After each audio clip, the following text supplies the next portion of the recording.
Hello, everyone. Welcome back to another episode of the 401 Access Denied podcast. I'm the host of the show, Joe Carson, a Chief Security Scientist and Advisory CISO at Tallinn, and it's a pleasure to be here with you today. And this is a very special edition because very rarely do we get to do these opportunities of the podcast in person. It's been quite a while. I think one of the previous times we did this was back in RSA, where we actually did a couple of episodes in person with the awesome John Hammond, Pamela Dingle, and it was a fantastic episode. So really glad to be back in person again. And this really kind of changes the atmosphere. It really gets more exciting for me because it allows a kind of a really intriguing discussion. So I'm actually joined by a very special guest today. So I'm going to let Tanel introduce yourself. If you want to, Tanel, give us a bit of a background about who you are, what you do, and some fun things about yourself. Well, hello first, and thanks for inviting me. My name is Tanel Sepp. I'm been an Estonian diplomat now for 21 years. And for the past 2 years, I have been Estonia's ambassador at large for cyber diplomacy, as well as head of digital and cyber diplomacy department. Mm-hmm. But let me say also that for me as a diplomat, it's more natural to speak really face to face, because you cannot do diplomacy only through Zoom mm-hmm. or any other device. So I'm really happy to do it in person. Fantastic, and it's a pleasure to have you here. And so give us a bit of, has Estonia had a cyber ambassador for a long time? And how did you get into the role? What did you do prior to becoming the cyber ambassador for Estonia? Well, I am the second cyber ambassador. Mm-hmm. We've had this digital cyber profile for many years now, mm-hmm. because we have been in the forefront of digitalizing our governance and the whole society mm-hmm. for many years already. But I got into the cybersphere actually when I was serving in DC mm-hmm. in Washington, and one of these tasks I had, and I was there as a deputy head of mission, was to engage more with the Congress. Mm-hmm. And I went to DC in 2012, and then it was really scratching every single door, trying to talk about our security situation, but it was really difficult. Mm-hmm. And then I found that cyber was a field that could open the doors. Mm-hmm. And I do remember I had my first cyber lecture by then our defense counselor and now our ambassador to the US, Christian Pick. We were one evening we just grabbed a couple of beers mm-hmm. and he gave me kind of first lecture, and it seemed logical enough for me that I thought that okay, I can take it. And I felt that this is really a topic for Estonia.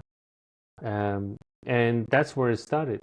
Of course, I was in DC until 2015, and mm-hmm. 2014 Crimea happened in between. Yes. Then all the floods opened. I mean, we started counting which US senators have not been to Estonia. But it really mm-hmm. gave me kind of basis for continuing my journey after that at the Ministry of Defense. Mm-hmm. I was invited to become a deputy head of cyber policy department there, and I was responsible mainly for the international cooperation.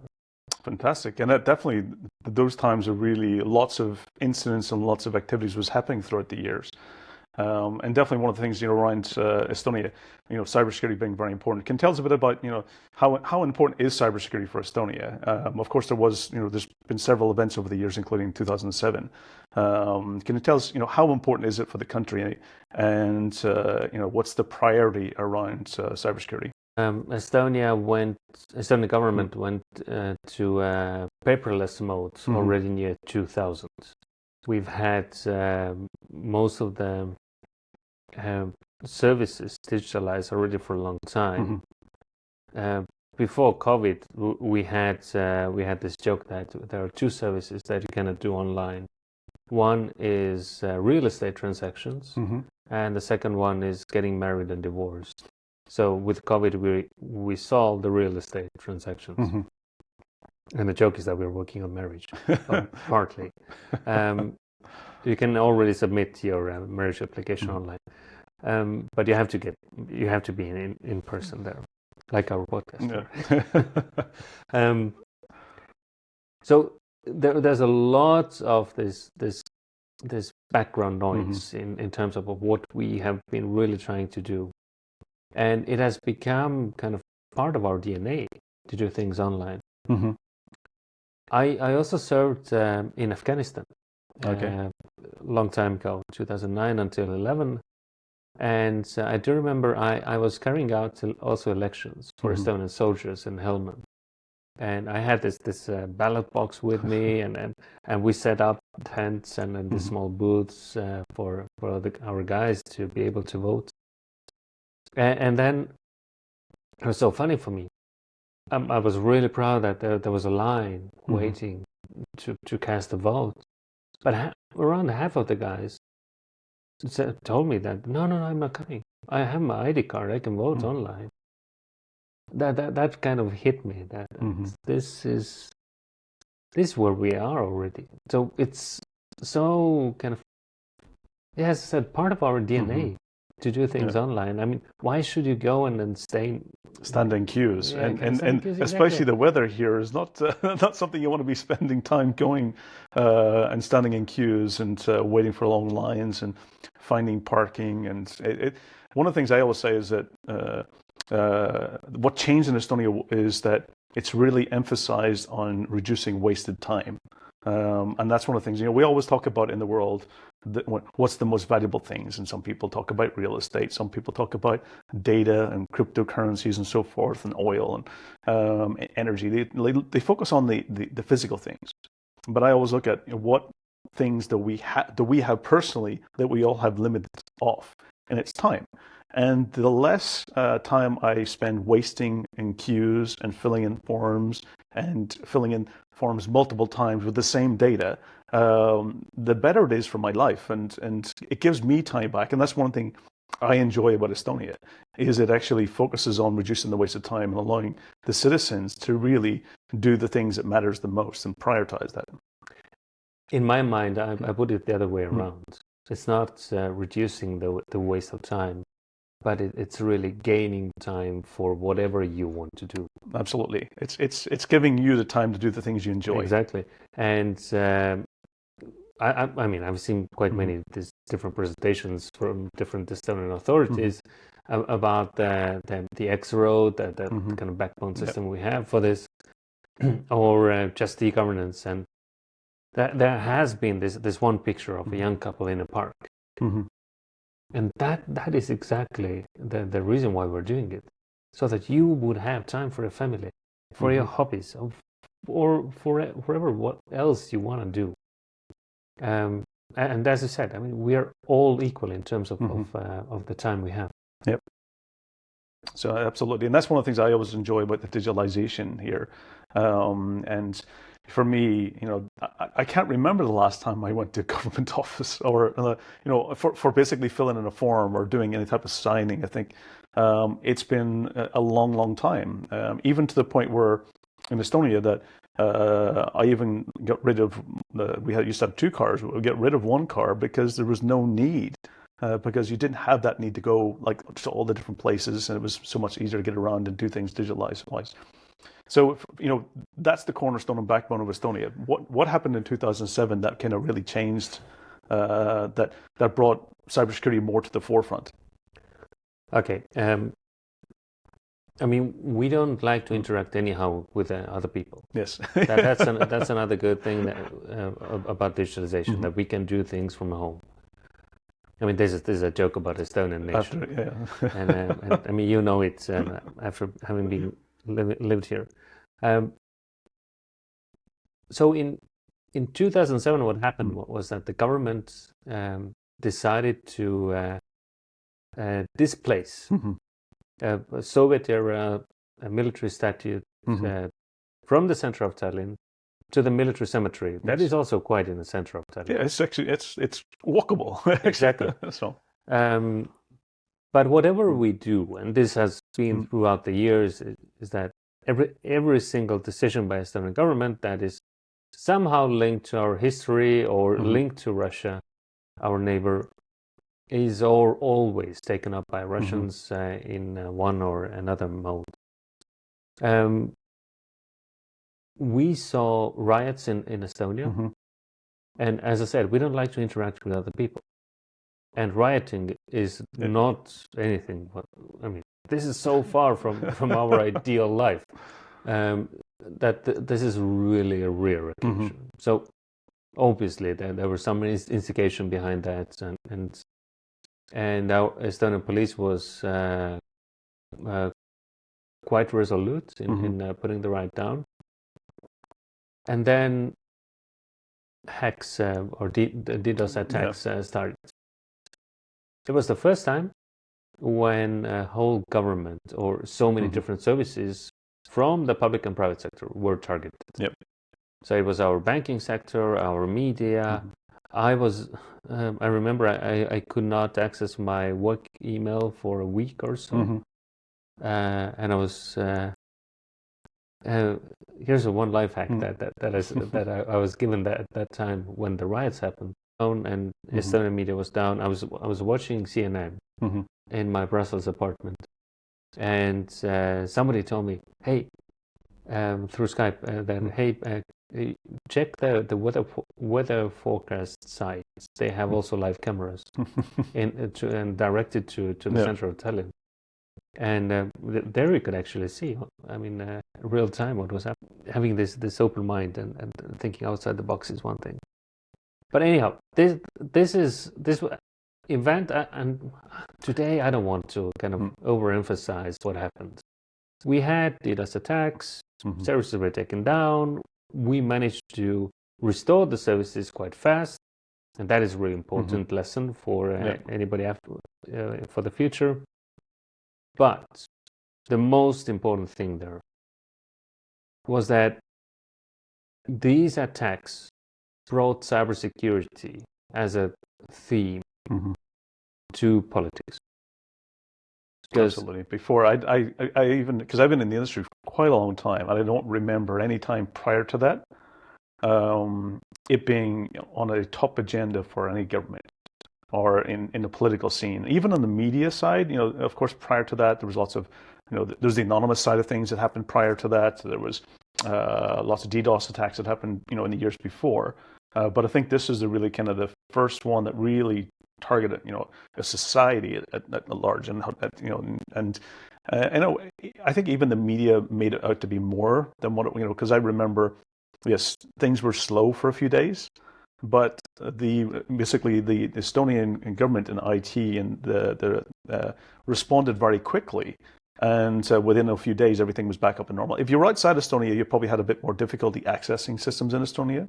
But if you were in the country, within a few days, things were back to normal almost. Yes, things were a bit slower, but I always felt that, from the outside and the media made it, that it was bringing the country to a standstill. But yeah, it was inconvenient.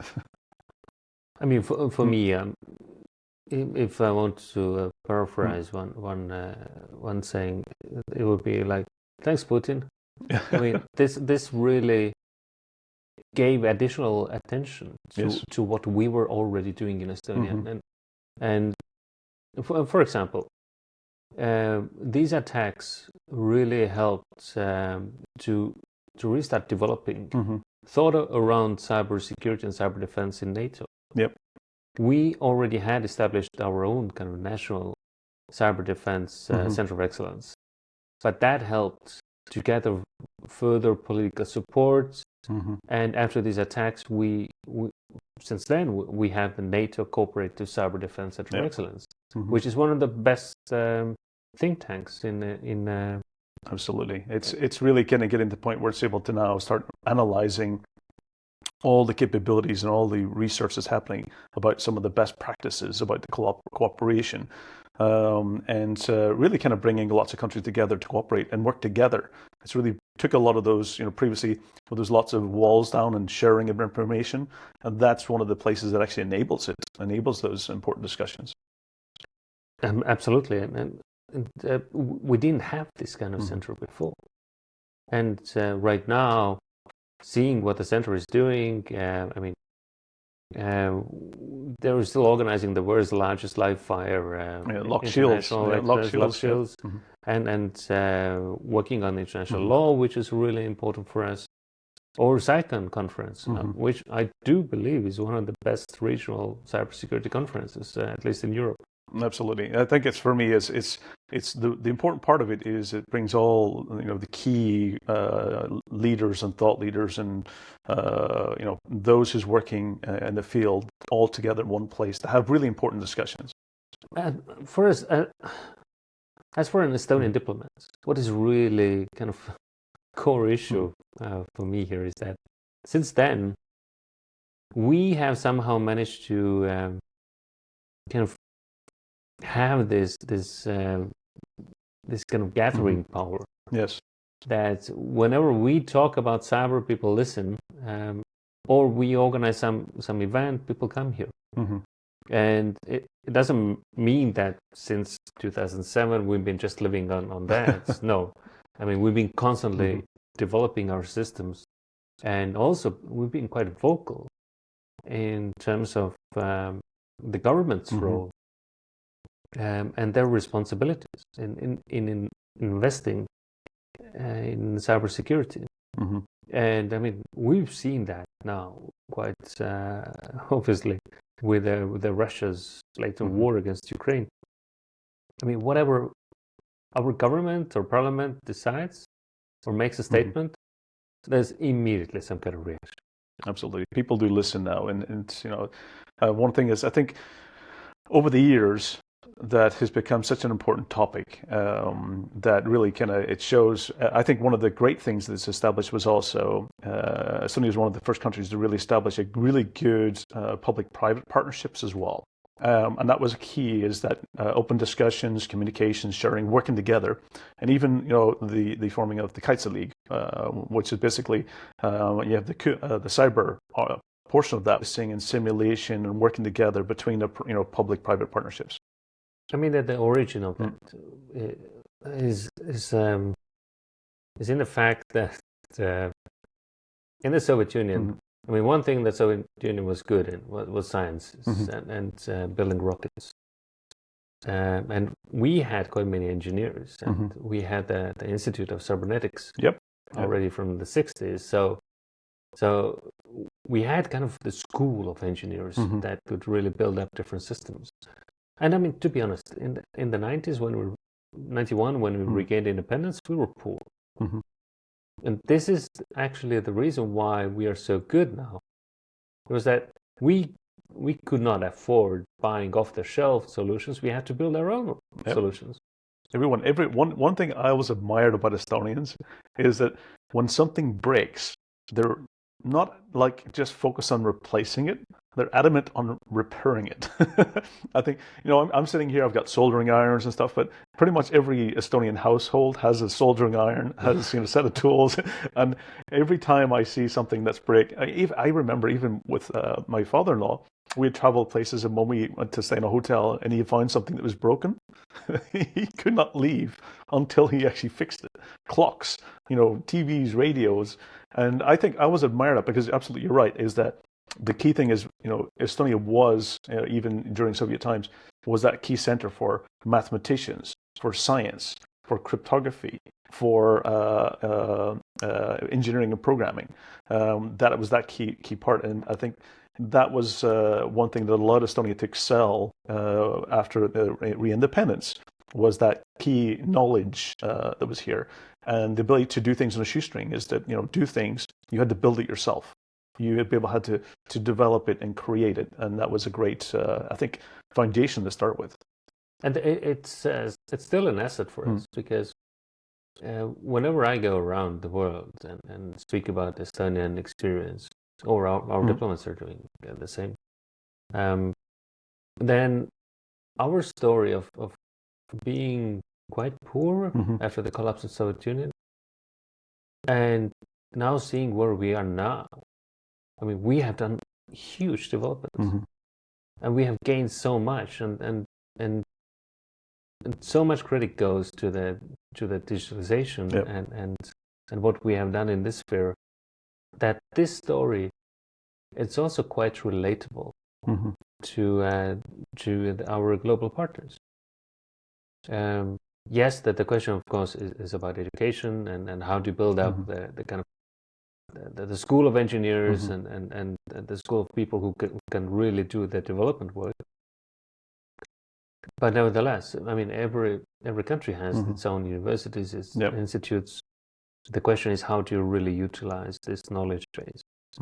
And what to focus on, and what's the core elements. So exactly, I think that's a critical. So going back into to your role as a cyber ambassador, what is it? What do you do, and what types of activities do you get involved into? Do you work closely with other? I mean, I don't believe every country has cyber ambassadors. I think there's I've met a few, but who do you interact with in other countries, and what types of kind of activities and resources do you create? Oh, that's somewhat loaded question for me. Well, if you think of what we talked just before about where Estonia is and what is Estonian kind of story, it is about digital nation and how we survive in the world. I would also add that there's no way for Estonia to go back to paper-based services. No. I don't think. Yeah, physically, I don't think even the citizens would want to. No. So I mean, one fundamental moment last year, I believe, was that in the local elections last year, that it overtook for the first time the e-voting or internet voting was actually more than in person the electronic voting. So that was a significant, I think, event showing that that's the direction people want. The internet voting. Internet voting, yes. Because electronic voting could be something that pushing a button on a machine. Yeah. So exactly. I always try to do internet voting versus electronic, because in the US they sometimes think of that as the same thing.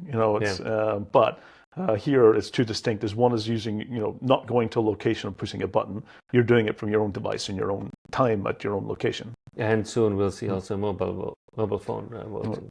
So going back to one of the things you were saying about. So there's no way to go back to paper, which means that for our kind of existence, our functioning of the society, what we need is stability and predictability in cyberspace. Cyberspace obviously is not just one country's business, so it's really international. It's multidimensional. It's multi-stakeholder approach. I mean, all these multi-words. So my role really is to represent Estonia in this global fora, in the regional fora, to make sure that the policies we commonly decide upon would increase the stability of the cyberspace, because this is really more cooperation and consistency and same terminology and same terminology. That's actually one big question. But also there's kind of key aspects of international law. What does sovereignty, for example, mean in cyberspace? There's big questions right now in the US about what does material mean, with the SEC launching the new rules, into what does data owner refer to? Data. There's lots of those things about every country. Even go back to the US when we talked about data collection, that can mean many different things. So terminology for me is that yes, we all have the same sometimes terms, but do we have the same understanding of those terms and phrases and meanings? Or even would data be a subject in international law? I mean, there are many questions here, and we are focusing a lot on specifically on the international law, because we do have a lot of expertise there. Yes. So, on a global scene, for example, everybody has agreed more or less that international law is applicable in cyberspace. So the question is how. Today, with a war against Ukraine, obviously we're also talking about the international humanitarian law. Yep. So basically international norms during the wartime. Mm-hmm. What does it mean? So we can easily see kind of this global competition. Mm-hmm. I mean, we in the techie world, there's this huge global competition that we talk about that is about the chips Mm-hmm. and then all the industry access to Mm-hmm. data, access to AI and all this. But we do have a global competition that Mm-hmm. has been there for years, and years in terms of how do we interpret what's happening Mm-hmm. internationally in cyberspace. We can talk about, I mean, as an example, the internet governance. Mm-hmm. We do have countries that do not like this multi-stakeholder approach. We, coming from Estonia, we see that as one of the main building blocks for stability. Absolutely. In Which results in a lot of countries still having, like, laws that allow safe havens for criminals to operate in. That's one of the challenges, and that's why I think this is such an important role, is to make sure that we have fewer places in the world where criminals have the free reign to operate from, and the diplomacy and policy and transparency and cooperation is one of the foundations that reduce that where possible. Absolutely, but it's so difficult. Mm-hmm. So difficult in a sense that in the UN we operate under the consensus, Mm-hmm. and you are in the same room with the Russian Federation, with Iran, Mm-hmm. Syria, China, Mm-hmm. and North Korea, and they all have different values and different ways of looking, but we have to always find what is the common ground. I think that's one of the things, is what's our common. Unfortunately, sometimes it's the things that we don't have the same values that kind of become the focus and the highlights, rather than finding kind of what can we do together. For me, what the past 2 years of my cyber ambassador job has really shown is that values really matter. Mm-hmm. And values also matter in a sense that values-based policies can easily become issues for security policy. Mm-hmm. And there's kind of connection between values-based discussions at the UN, how these will shape the international scene tomorrow, and what implications these will have on our digital society. Yeah, I think there's been several attempts. One of the things you talked about is that having the consensus about what does it mean for society. And over the years, there's been a couple of discussions around things like the Tallinn manual. That was kind of an attempt to kind of, what does that look like from basically, and then we had discussions around the Geneva Convention for cyberspace. And recently, Estonia announced the partnership with several key players on the Tallinn mechanism. Can you explain? So it's been lots of different versions over the years, but what is the Tallinn mechanism that was announced recently? Yes, on 20th of December, we announced Tallinn mechanism. Actually, it was the announcement of the launch of Tallinn mechanism. We had been working on this for some time, along with the US, Canada, UK, France, Germany, the Netherlands, Denmark, Sweden, Poland. So quite many countries. Yeah. And NATO as I understand, as an observer. NATO and the EU. And both. The EU, yeah, okay. And one of the key partners I didn't mention yet, that is Ukraine. Mm-hmm. So what we saw when the war broke out in February last year in Ukraine was that Ukrainians were then obviously in a bit of mess. Yep. So different donors started to get different lists of requirements, and we really, 2 years ago. Yep. I'm mixing up the years with the new year. So we with some of the donors, we really sat down and started to figure out how to kind of change the system, so that we could with much more agility give the assistance that a country needs. And then we came up with a kind of new donor coordination mechanism, which did not have the name Tallinn mechanism at first. I can get back to that afterwards, but the idea was to have kind of a 3-tier coordination mechanism. Okay. So you would have front office in Kiev, that is kind of locally gathering information. Okay, so it's the feet on the ground, it's the intelligence and the eyes and ears, it's kind of operating locally. Exactly, and also coordinating with others. Then you have a back office that is kind of logistics hub. That is the place where you would do the kind of mixing and matching. That you would have the requirements coming from Ukraine. You have the opportunities from the donors and the industry also. Let's not forget the industry here. Yeah, because the industry's pretty much been there from the start. I think individually, you had the likes of Microsoft, Cisco, all providing services in order to make sure that their digital infrastructure is withstanding all those daily attacks that's happening all the time. And then each country's been doing it individually. So I see this as the first time, because I think it's always important when you're looking at any type of operation that you work together. And I think for me, we're rather than everyone's doing it individually and maybe overlapping resources or duplicating resources, that this is now a more coordinated effort together to not only support Ukraine in a kind of military defensive side, but in the cyber capabilities much more stronger going forward. Absolutely, and this is how we have seen it from the start, and we can come back to this, but I think the industry's role has really shaped the whole environment where we operate. But just to conclude, the whole mechanism, I mean, with the front and back office, we also have the steering committee where we just, on a higher level, we try to solve some issues or look what's in front.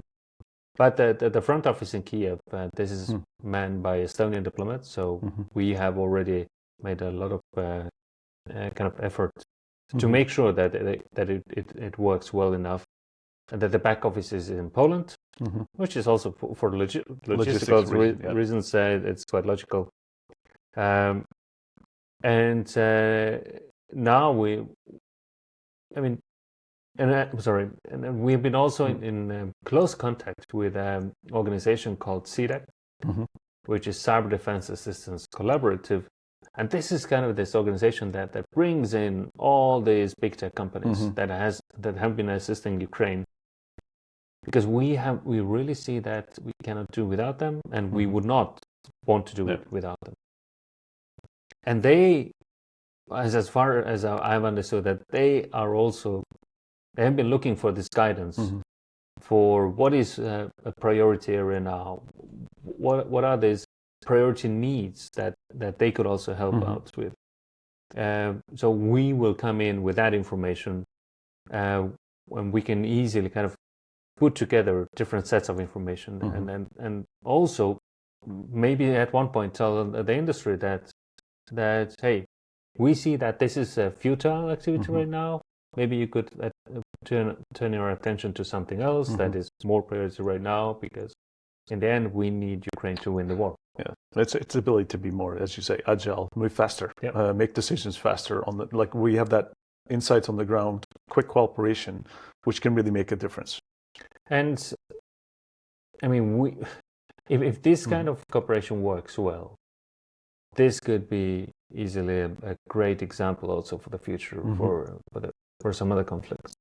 Absolutely, because I mean, we've been a bit surprised that I don't think we've seen the full capabilities to date of the cyber side of things, because ultimately it's I guess from a conflict side of things is much more easier and going back to your traditional kind of methods. So I think still from a cyber it's still a bit unknown into what a true conflict in cyber would look like.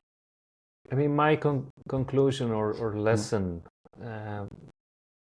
in this regard is that we are not in a situation where we would see this cyber Armageddon or cyber 9/11 yet. And what Russians have really shown is that a children's hospital destructed by a missile has a much bigger physical and psychological effect. Psychological impact on society than it has of your basically website you're trying to access going down. Exactly. Yeah, absolutely. Because I think we're still in that situation where we're still living in the real world, and the more we see the impact in the real world, the more that damages you, from a basically mentally perspective. But that doesn't mean that we should undermine the role of cyber. Yeah. If we think of that 23rd of February, 2 years ago, the KSAT attacks, these are quite scary if you put these into kind of strategic view. And how different electricity grids, power plants have been attacked constantly. But the second lesson for me is really that Russians have kind of turned the theory into practice of integrating fully cyber into military warfare. So cyber is now a conventional part of any kind of warfare, and I'm quite sure that that's also some other countries that might have some sinister ideas are looking quite closely what's happening. Yeah, and already starting to potentially invest in that capability going forward. What's your outlook for this year? What do you see? What's the major events coming, or what would you like to achieve in 2024? What's your kind of your goals you would like to see happening? Oh, that's a tough one. I have to say, 23 already was quite a crazy year. I don't think I've ever traveled so much, but at the same time, I feel really humbled that we're still invited to different places because we still have something to say. I think 2024 will be a year where we will be talking more about the lessons identified, or first learned, first identified and then learned from the conflict in Ukraine. One topic that, besides telemechanism, of course, one topic that I really want to put more emphasis on is the public-private partnership. And how do we see it in the future? Because I mentioned before that I really feel that the war in Ukraine has, and the role of the industry has substantially changed the landscape. I mean, we have the industry that is giving direct assistance to the government. We have an industry that is migrating or storing sovereign data. And the government's intel services are more and more relying on the information that the industry is providing them. Not that industry has not provided it before, but the extent. Yes, the dependency on the volume has significantly increased. So my kind of big question here is that this is really elevating the expectations from both sides, the industry and the government. And the Ukrainian case is quite black and white, and we're lucky with that. But in the future, if we'll have some other conflicts that would not be so black and white, that means that we need to really talk with the industry. And not just with the industry, but we need to also engage the civil society to have this, not the dialogue, but the trialogue between three parties. I think governments have actually started really realizing this more and more and more. I think Estonia has been doing it for quite a long time, but I've also seen the UK government becoming much more, focused on around the public-private partnership.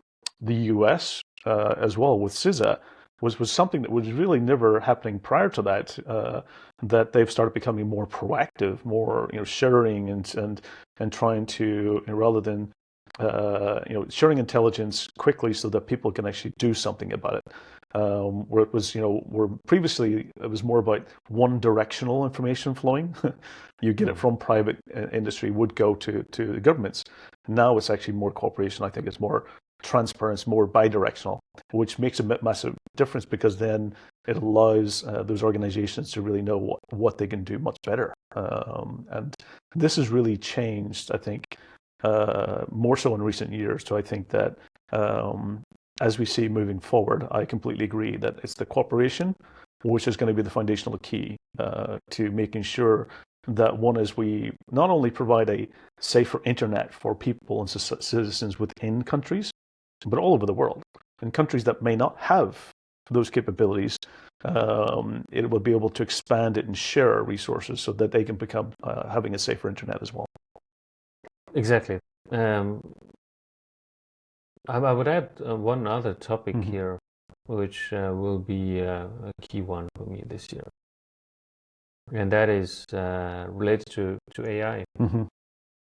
I'm really trying to figure out what should be the role of foreign ministry in all this. I could ask that from ChatGPT. It's going to tell you. It's going to tell you what it was 2 years ago. So. Exactly, but in all fairness, I mean, when I was last summer, I attended the RightsCon conference in San Jose, and that's one of the main conferences for civil society, and it was really interesting for me to hear that for the civil society organizations, one of the main concerns right now is AI, and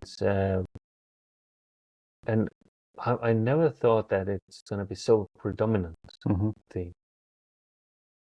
And that really kind of opened my eyes, and then I started to think, okay, if civil society is concerned, and rightful, also to a large extent concerned, then why am I not concerned, and what should be my concern? So I've been asking that question also from my colleagues all around the world, and I mean, mostly different countries have been thinking in kind of internal politics or internal use of AI and how that needs to be regulated. But my main concern right now, as an cyber ambassador, is really about the kind of international cooperation. And what are the topics that we need to still address? I mean, the EU came up with the first the EU AI Act, exactly. Established like explainability, accountability, responsibility, which is all key parts, I think. And then, of course, we had the UK government. I think jumping a little bit ahead, they wanted to get their announcement out before the EU AI came into play, with their cooperation between the AI guideline best practices, which I think is a good start. I think all of these are great because it really sets a starting point. But would that be the only implication on foreign and security policy? I'm not sure. So I'm trying to take another step there further. Yeah, actually taking it forward, it's more about how governments will use and cooperate. Absolutely. I think that's something we do predict that 2024 will be the battle of AIs. So that's where, not just from a using as a service, but also from a defensive capability and the offensive side. We do see it something it's going to accelerate this year more significantly than we've ever seen in the past. And I mean, one wish I have for this year is that the developers of different AI systems would be more considerate, towards the global partners. Again, in San Jose, it was at the RightsCon conference. Somebody, I think it was a diplomat from Nigeria. She was saying that what are you talking about? Let's start from connectivity. We need still connectivity because without the connections, you can't generate data. Without data, you can't generate AI. So why are you jumping ahead so much? No. At the same time, I'm hearing more and more also about data colonialism. Mm-hmm. That is us kind of abusing the data that we mine in these third countries or global partner countries, and then using for the development of our AI systems, and not really allowing these countries to benefit as well. That's an interesting perspective that I haven't thought about. Now I've got an idea to do more consideration around it. So. And there are so many other questions that I don't know about yet, and this is frightening me because I want to know about most of the important questions, but these keep popping up, and I'll kind of leave you with another AI related question here is that if the AI that is developed in this kind of global north, and that is relying mostly on the data on global north, what would be the implications in the global south? It will be bias and by nature. That's the problem, and also won't be it's. I think that's the challenge we've had, is that since the majority of data has been generated in certain countries for a certain amount of time, that there will be a lot of, let's say, retraining that needs to be done with the algorithms moving forward as new data sets start to get interlinked into it. So I think it's going to be a challenge. So we've seen that in some of the existing models today. So I think for the audience, we're going to leave that as something on their mind to look into going forward about what their input and what their feedback are. Even maybe it might even trigger some of the audiences to do some research in this area that can then report on later in the year. So Tanel, it's been fantastic having you on the show, and really intriguing conversation, and great to kind of hear a lot about some of the activities, some of the history, and some of the things that you've been doing. Ultimately, hopefully this was going to make one of society, not just in Estonia, but in the world, a safer place, and that other governments will start to make sure that cyber ambassadors become something that every country should establish and should establish to have that cooperation, to have that point of contact. Because today, I don't think every country has a point of contact who to speak to on that perspective. So for the audience, many thanks for tuning in. I hope this has been educational and enjoyable. Tanel, you've been an awesome guest, and thank you. And it's great to always see you in person. For the audience, tune in every 2 weeks for the 401 Access Tonight podcast. We're bringing you latest topics, themes, educational information, and we hope this has been something that has been, a valuable lesson and enjoyable for you. Thank you. Take care and stay safe, and see you soon.